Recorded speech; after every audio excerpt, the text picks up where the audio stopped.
Allahu Akbar. Allahu Akbar. Allahu Akbar.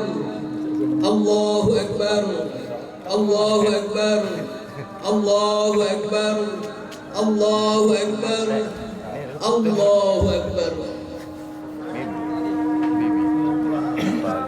Allahu Akbar kabiran walhamdulillahi katsiran wa subhanallahi bukratan wa asila. La ilaha illallah wallahu akbar. Allahu akbar walillahil hamd. Alhamdulillahilladzi ja'ala lil muslimina 'idal fitri ba'da siyami ramadan wa 'idal adha ba'da yaumi arafah. Asyhadu an la ilaha illallah wahdahu la syarika lah. Lahul malikul azimul akbar. Wa asyhadu anna sayyidana Muhammadan abduhu wa rasuluh. Allahumma salli ala sayyidina Muhammadin wa ala alihi wa sahbihi alladhi adhhaba anhum ar-rijsa wa tahhar. Amma ba'd, fa ya ibadallah ittaqullaha haqqa tuqatih wa la tamutunna illa wa antum muslimun. Kaum muslimin, muslimat, jamaah salat Idul Adha yang mudah-mudahan semuanya dimuliakan oleh Allah Subhanahu wa taala. Di pagi hari yang penuh barokah ini kita berkumpul untuk melaksanakan salat Idul Adha di tempat ini. Baru saja kita lakukan ruku dan sujud sebagai manifestasi perasaan takwa kita kepada Allah Subhanahu wa taala. Kita agungkan namanya, kita gemakan takbir dan tahmid sebagai pernyataan dan pengakuan atas keagungan Allah. Salah satu yang amat kita butuhkan dalam menjalani kehidupan yang baik adalah keteladanan dari sosok orang yang bisa kita teladani. Dengan adanya keteladanan, kita memiliki tolak ukur untuk menilai apakah perjalanan hidup kita sudah baik atau belum. Karena itu, mari kita kenang kembali manusia agung yang diutus oleh Allah Subhanahu wa taala untuk menjadi nabi dan rasul, yakni Nabi Ibrahim alaihissalam beserta istrinya Siti Hajar dan putranya Ismail alaihissalam. Keagungan pribadinya membuat kita semua harus mampu mengambil teladan darinya. Allah Subhanahu wa taala berfirman, "Qad kanat lakum uswatun hasanatun fi Ibrahim walladzina ma'a." Sesungguhnya telah ada suri teladan yang baik bagimu pada Ibrahim dan orang-orang yang bersama dengan dia. Quran surat Al-Mumtahanah ayat 4. Dari sekian banyak hal yang harus kita teladani dari Nabi Ibrahim dan orang-orang yang bersama dengan dia, serta mengambil hikmah dari pelaksanaan ibadah haji yang sedang berlangsung di tanah suci Makkah Al-Mukarramah wa Madinatul Munawwarah. Sedikitnya ada 3 hikmah yang menjadi isyarat bagi kaum muslimin, muslimat untuk mewujudkannya dalam kehidupan ini.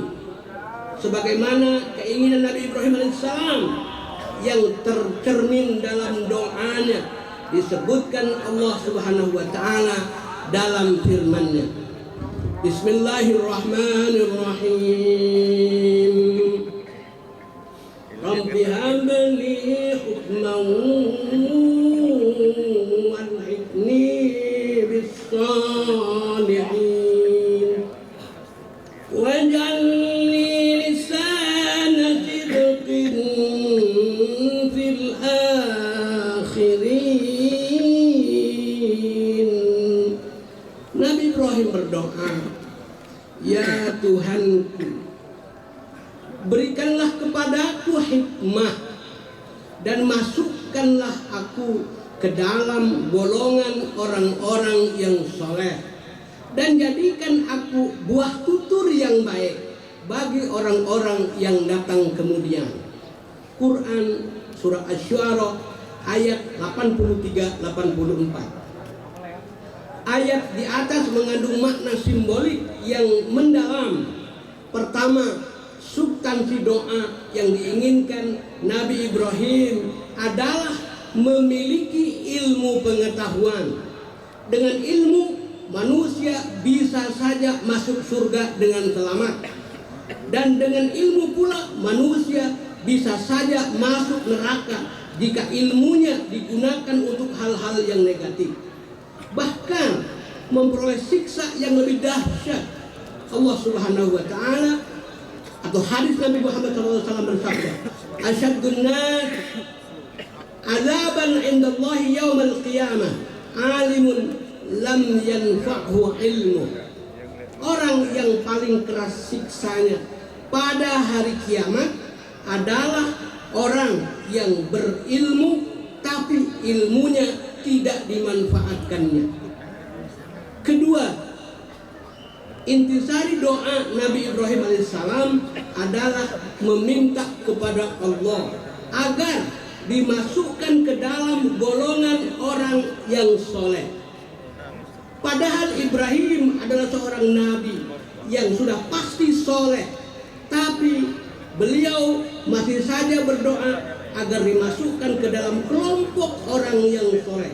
Hal ini menunjukkan betapa pentingnya menjadi orang yang soleh, dan beliau tidaklah merasa tinggi hati dengan kesalehannya, sehingga akhirnya ia tetaplah berdoa meminta dimasukkan ke dalam golongan orang-orang yang soleh. Ketiga, Nabi Ibrahim alaihissalam berdoa agar menjadi buah tutur yang baik bagi orang-orang yang datang kemudian. Tentu sebagai seorang nabi, Ibrahim alaihissalam tidak berucap atau bertindak yang buruk kepada keluarga dan kaumnya. Meskipun begitu, beliau khawatir bila ada orang yang membicarakan keburukannya.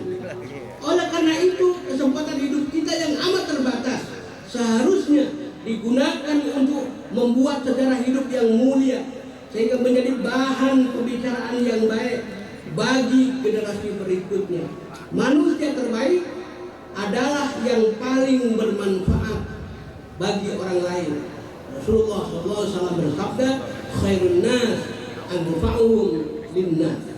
Sebaik-baik orang adalah yang paling bermanfaat bagi orang lain. Dari uraian di atas dapat kita ambil pelajaran bahwa keteladanan Nabi Ibrahim alaihissalam yang diajarkannya dan terus dilestarikan dan dikembangkan oleh Nabi Agung kita Muhammad Sallallahu Alaihi Wasallam meniscayakan kita untuk selalu berusaha memperbaiki diri dan keluarga serta memperbaiki orang lain, untuk selanjutnya terus bergerak dalam menegakkan nilai-nilai kebenaran dan mau berkorban untuk mencapainya. Allahu Akbar, Allahu Akbar, Allahu Akbar, walillahil hamd. Kaum muslimin, muslimat, hadirin hadirat, jamaah salat Idul Adha yang berbahagia. Sisi lain dari kekhasan berupa perbedaan dan keunggulan, distingsi dan ekselensi dari sosok Nabi Ibrahim alaihissalam ialah besarnya pengorbanan yang ditunjukkan kepada Allah melalui ketulusannya dalam mengorbankan putra kesayangannya, Nabi Ismail alaihissalam. Kisah keluarga Nabi Ibrahim syarat akan pesan-pesan moral. Nabi Ibrahim adalah simbol bagi manusia yang rela mengorbankan apa saja demi mencapai keridhaan Tuhan. Rela menyembelih anaknya, bahkan rela mengorbankan dirinya sendiri dalam kobaran api Raja Namrud. Setiap orang mempunyai kelemahan terhadap sesuatu yang dicintainya. Kelemahan Nabi Ibrahim terletak pada anak kesayangannya yang sudah lama didambakannya. Dan dari sini pula kembali diuji oleh Allah berupa godaan setan. Tapi Nabi Ibrahim lulus dari ujian itu. Ia secara tulus dan ikhlas mau mengorbankan putra kesayangannya. Sedangkan Nabi Ismail adalah simbol bagi sesuatu yang paling dicintai dan sekaligus berpotensi melemahkannya dan menggoyahkan iman. Simbol bagi sesuatu yang dapat mengajak kita untuk berpikir subjektif dan pendirian egois. Mari kita mengintrospeksi dan mengukur diri kita masing-masing.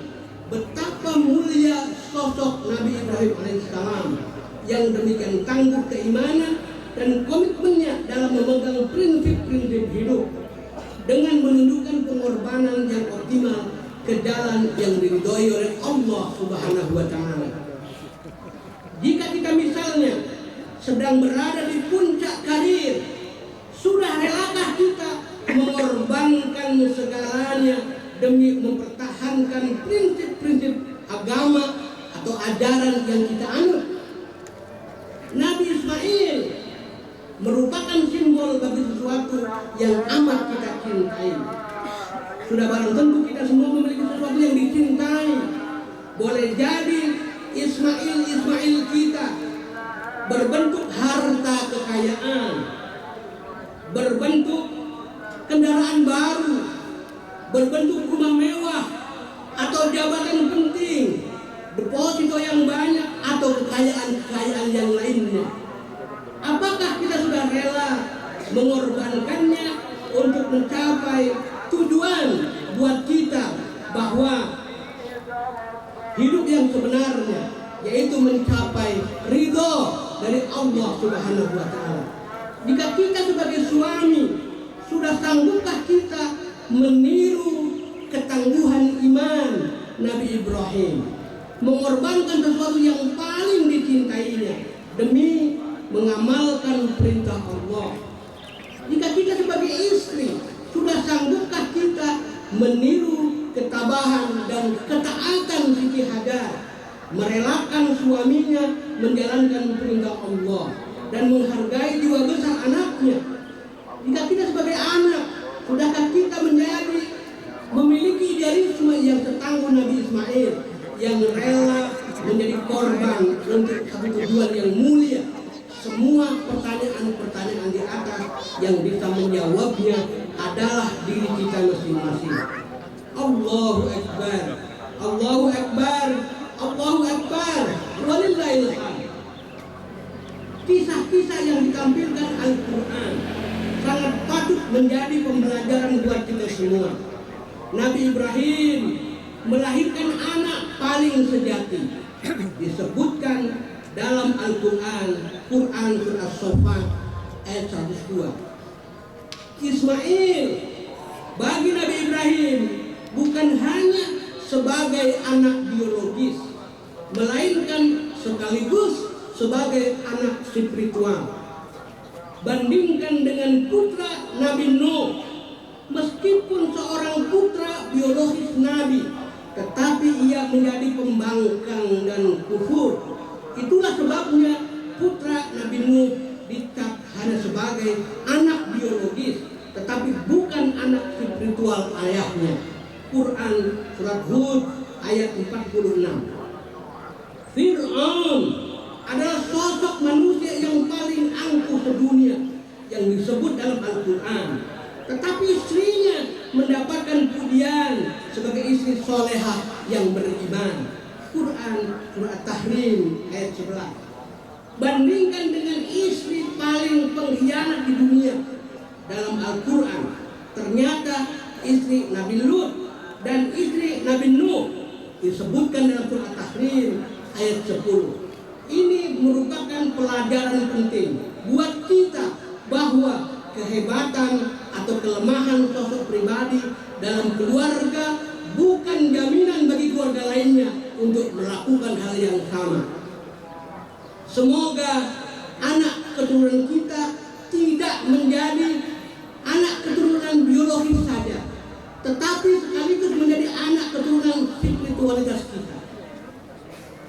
Semoga istri dan suami kita bukan hanya istri atau suami biologis kita, melainkan juga sekaligus sebagai istri atau suami spiritualitas kita. Hari Raya Idul Adha ini kita jadikan sebagai momentum yang baik untuk mempersiapkan generasi yang berkualitas, suatu generasi yang betul-betul terpilih, the chosen people atau umat pilihan, khairul ummah menurut istilah Al-Quran. Quran Ali Imran ayat 110.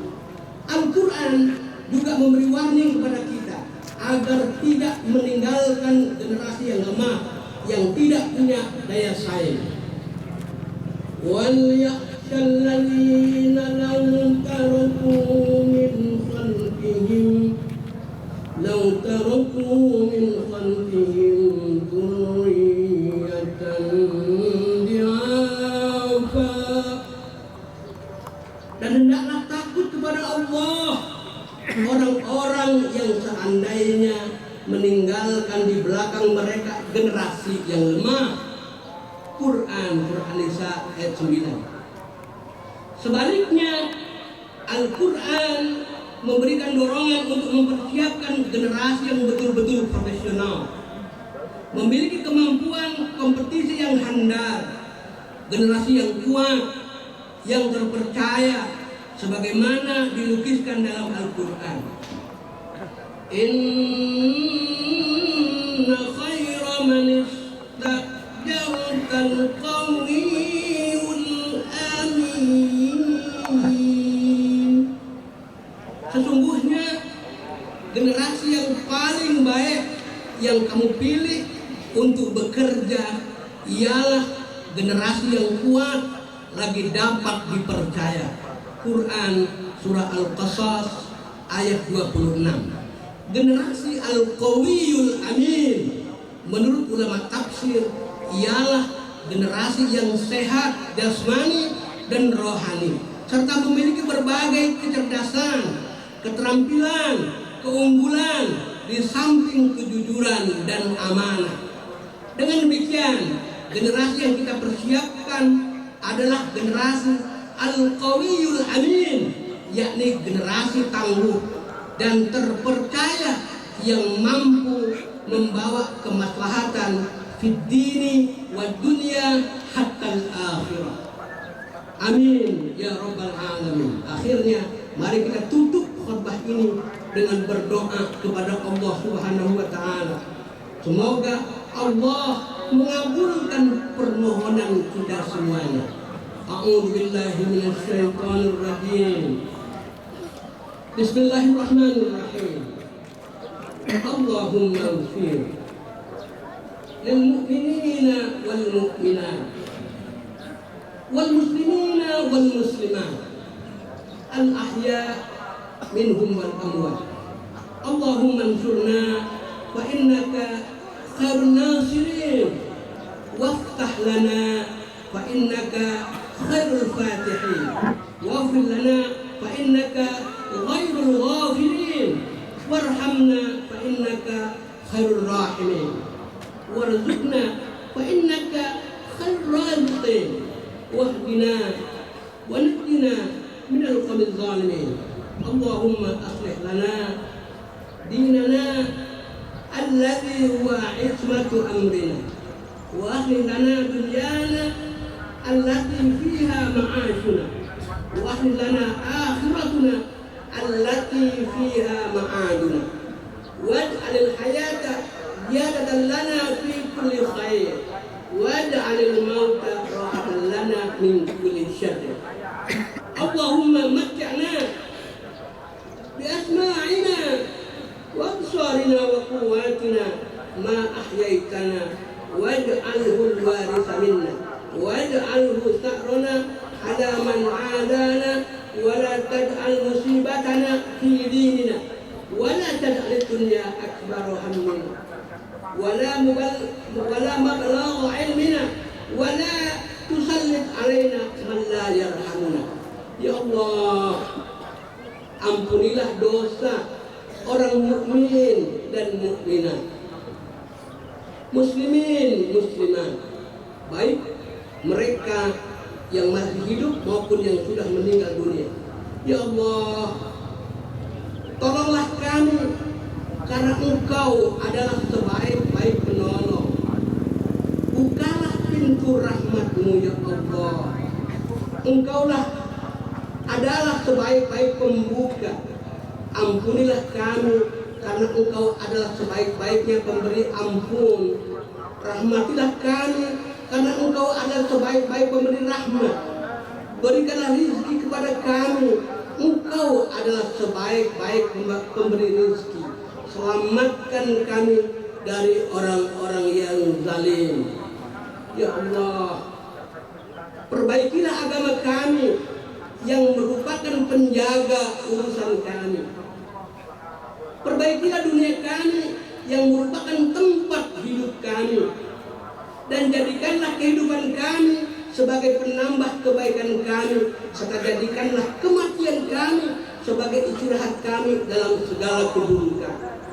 Ya Allah, limpahkan kenikmatan untuk kami dengan pendengaran, penglihatan, dan kekuatan kami selama Engkau anugerahkan hidup kepada kami, dan jadikanlah ia warisan dari kami.